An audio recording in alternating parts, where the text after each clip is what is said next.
జీవితంలో ఒకసారి కాకపోతే ఎన్నోసార్లు మనమందరం ఇలా అనుకొని ఉంటాం.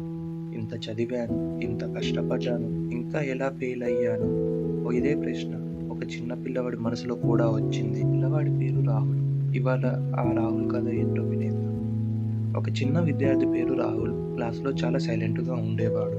హోంవర్క్‌ని మిస్ అయ్యే రోజు ఉండేది కాదు.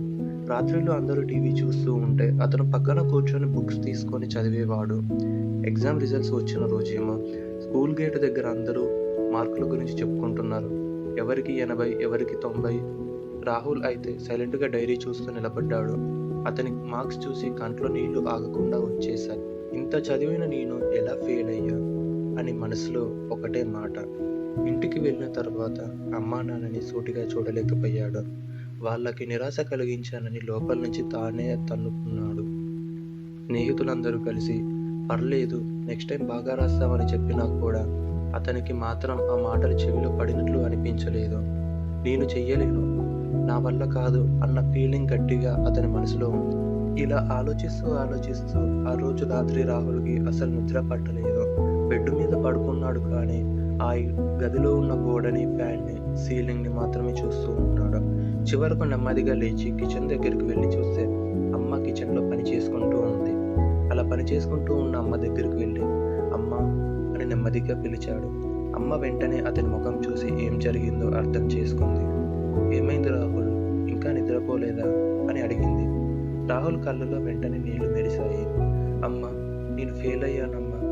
నువ్వు నాన్న చాలా ఆశపడ్డారు నేను గొప్పగా సాధిస్తానని, కానీ నేను మాత్రం ఇలా అని ఏడుస్తూ మాట కట్టుకుపోయాడు. అలా ఏడుస్తున్న రాహుల్ని దగ్గర తీసుకొని అమ్మ ఇలా అంటుంది, మార్కుల వల్ల మనిషి జీవితం విలువ తగ్గదురా. ఒక ఎగ్జామ్ తప్పిపోయిందంటే ఏమిటి? అంతేకాదు కదా జీవితం, ఇంకా సాధించాల్సినవి ఎన్నో ఉంటాయి. రాహుల్ ముక్కు తుడుచుకుంటూ అడిగాడు, మరి నేను నిజంగా తెలివిలేనట్ట అమ్మ? అమ్మ నవ్వుతూ ఇలా అంది, నీకు ఒక చిన్న కథ చెప్తా, వింటావా అని అడిగింది. రాహుల్ మౌనంగా తలూపాడు, ఏడుపు ఆపేసి. తరువాత రాహుల్ వాళ్ళమ్మ అతని తలని నిమురుతూ ఇలా చెప్పసాగింది. ఒకసారి చిన్న గ్రామంలో ఓ రైతు ఉండేవాడు. అతని దగ్గర ఒక చిన్న కోడిపిల్ల ఉండేది. ఆ కోడిపిల్ల ఎన్నిసార్లు ఎగిరేందుకు ప్రయత్నించినా 2 అడుగులు కూడా ఎగరలేక జారి పడిపోయేది. ఇతర కోళ్ళు నవ్వుకుంటూ ఇదేం కోడిపిల్లరా, ఎంత ప్రయత్నించినా ఎగరలేకపోతుంది అని ఆట పట్టించేవారు. కానీ ఆ కోడిపిల్లకు మాత్రం రోజు కొంచెం ప్రాక్టీస్ చేస్తూనే ఉండేది. ఉదయం లేవగానే చిన్నగా రెక్కలు అల్లికలు చేసేది. మధ్యాహ్నం ప్రయత్నించేది, సాయంత్రం కూడా. మొదటి రోజు జారిపడింది, రెండో రోజు, మూడో రోజు కూడా. కానీ ఒకరోజు బలంగా గాలి వీచింది. కోడిపిల్ల మళ్ళీ రొటీన్గా ఎగరడం ప్రయత్నించింది. ఈసారి గాలి దానికి చిన్నగా సాయం చేసింది. అది ఊహించిన దానికంటే కొంచెం ఎత్తుకు ఎగిరింది. ఇంకా 2 రోజులకు అది చిన్నగా గోడను కూడా దాటి ఎగిరిపోయింది. ఇప్పటి వరకు నవ్వుకున్న కోళ్ళు అన్నీ ఇప్పుడు చూసి ఆశ్చర్యపోయాయి. ఇది ఎలా సాధ్యమైంది అని ఆ కోడిపిల్లని అడిగాయి.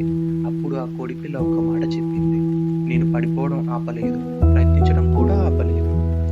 రైతు మాత్రం ఎప్పటి నుంచో ఆ కోడిపిల్ల ఒకరోజు ఇలా ఎగురుతుందని నమ్మకంతో చూస్తూనే ఉండేవాడు. అమ్మ కథ పూర్తయింది. రాహుల్ వైపు చూస్తూ ఇలా అడిగింది, నువ్వు ఏది కావాలనుకుంటున్నావు? నవ్వుకునే కోడిలా అవ్వాలనుకుంటున్నావా, లేకపోతే లేచి మళ్ళీ ఎగరడానికి ప్రయత్నించే కోడిపిల్లలా అవ్వాలనుకుంటున్నావా అని అడగగా రాహుల్ కొద్దిసేపు సైలెంట్గా ఉండి ఆలోచించి నెమ్మదిగా ఇలా చెప్తాడు, అమ్మ, నేను ఆ కోడిపిల్లలా అవుతానమ్మా. మళ్ళీ ప్రయత్నిస్తాను, మళ్ళీ ప్రయత్నిస్తాను, గెలిచేంత వరకు ప్రయత్నిస్తాను అని అనగా అమ్మ అతని తలపై చేయి వేసింది. నాకు కూడా ఇదే కావాల్సిన సమాధానం అని చెప్పింది. అలా కొద్ది కాలం గడిచింది. మరుసటి రోజు స్కూల్కి వెళ్ళిన రాహుల్ ముఖంలో కొంచెం నిశ్చయంగా కనిపించింది. క్లాస్ టీచర్ దగ్గరికి వెళ్ళి నేరుగా ఇలా అడిగాడు, మేడం, నేను ఎక్కడ తప్పు చేశానో మీరు ఒకసారి చూపిస్తారా? నెక్స్ట్ టైం తప్పకుండా బాగా రాయాలి అని అనుకుంటున్నాను. టీచర్ హాయిగా నవ్వుతూ, ఫెయిల్ అయినప్పుడు ఇలా అడిగే వాళ్ళు చాలా తక్కువ ఉంటారు రాహుల్, నీదే నిజమైన స్ట్రెంగ్త్ రాహుల్ అని చెప్పి అతని పక్కన కూర్చోబెట్టుకుని ఒక చాప్టర్ చూపించింది. ఆ రోజు నుంచి అతని రొటీన్ మొత్తం మారిపోయింది. ప్రతిరోజు ఒక నిర్దిష్ట టైం ఫ్రేమ్ వరకు చదవడం మొదలుపెట్టాడు. డౌట్ వస్తే సిగ్గుపడకుండా అడిగేవాడు. స్నేహితులతో కలిసి గ్రూప్ స్టడీస్ చేసేవాడు రాహుల్. టీవీ టైం తక్కువైందేమో, కానీ అతని కళ్ళల్లో మళ్ళీ వెలుగు మొదలైంది. పడుకునే ముందు అమ్మ చెప్పిన కోడిపిల్ల కథ, పడిపోవడం ఆపు, ప్రయత్నించడం మాత్రం ఆపొద్దు అనేది ప్రతిరోజు అతని మైండ్లో రిపీట్ అవుతూ ఉంది. కొన్ని నెలలు ఇలా గడిచిపోయాయి.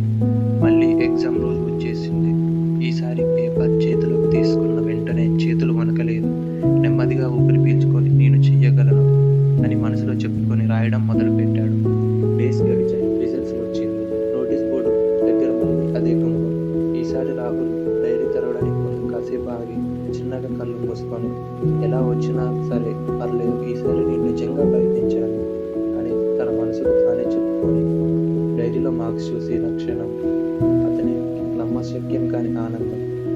ఫెయిల్ నుంచి డైరెక్ట్ టాప్ కాదు కానీ మంచి పర్సంటేజ్తో పాస్ అయ్యాడు. అతని పేరు పాస్ లిస్ట్లో టాప్ సైడ్లో ఉండడం చూసి ఆనందించాడు. ఇంటికి వచ్చాక అమ్మా నాన్నల ముందు డైరీ పెట్టాడు. వాళ్ళు పేజీ తెరిచి చూసిన వెంటనే ముఖం మీద పెద్ద స్మైల్. మేము నీ మీద అప్పుడే గర్వంగా ఫీల్ అయ్యాక మళ్ళీ మళ్ళీ నిలబడడానికి డిసైడ్ అయిన రోజు. ఇప్పుడు ఈ మార్క్స్ చూసి ఇంకా ఆనందంగా ఉంది నీ నాన్న అన్నాడు. రాహుల్ చిరునవ్వుతూ అమ్మ చెప్పిన కోడిపిల్ల కథ గుర్తుంది కదా అని అడిగాడు. అప్పటి నుంచి నేను రోజు ఎగరడానికి ప్రాక్టీస్ చేస్తున్న కోడిపిల్లని అని నవ్వుతూ చెప్పాడు. రాహుల్ లాంటి వాళ్ళు మన చుట్టూ చాలా మంది ఉంటారు. ఒక్క ఫెయిల్యూర్కి భయపడి ఒక్క తప్పుకి నేను పనికిరాను, నా వల్ల కాదు ఇది, నేను చెయ్యలేను అని ఫిక్స్ అయిపోతాను. కానీ ఈ కథ చెప్తున్నది ఒక్కటే మాట, విఫలం అవ్వడం తప్పు కాదు, అక్కడే ఆగిపోవడం నిజమైన తప్పు. మళ్ళీ మళ్ళీ లేచి ప్రయత్నించి చేసిన వాడే విజయాన్ని సాధిస్తాడు. నీ జీవితంలో కూడా ఏదైనా ఎగ్జామ్, జాబ్ ట్రయల్, ప్రాజెక్ట్ లేదా రిలేషన్ ఏదైనా ప్లాన్కి తగ్గినట్టు జరగకపోతే రాహుల్ని, ఆ చిన్న కోడి పిల్లని గుర్తు చేసుకో. పడిపోవడాన్ని నిన్ను ఆపని